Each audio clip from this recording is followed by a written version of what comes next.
5 makanan yang sebaiknya dikonsumsi saat sedang batuk. Yang pertama, makanan yang lembut. Untuk bisa bereda saat kalian konsisten, kalau makan makanan yang lembut atau yang lunak, seperti puding, kentang tumbuk, dan juga sup.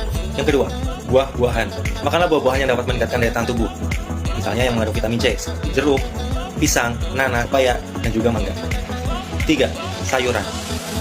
Sama halnya seperti buah-buahan, sayuran juga dapat meningkatkan imun tubuh. Kamu bisa menikmatinya dengan mudah, salah satunya dengan cara dibikin salad. 4. Madu. Madu adalah salah satu cairan yang dapat melumasi saluran tenggorokan dan melindungi bagian yang radang. Kamu dapat mengonsumsinya misalnya dengan cara mencampurkannya dengan segelas air putih hangat.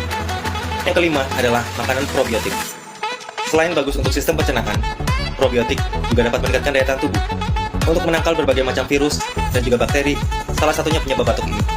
Kamu bisa mendapatkan zat probiotik ini, salah satunya pada yogurt. Oke, semoga membantu. Jangan lupa komen ya.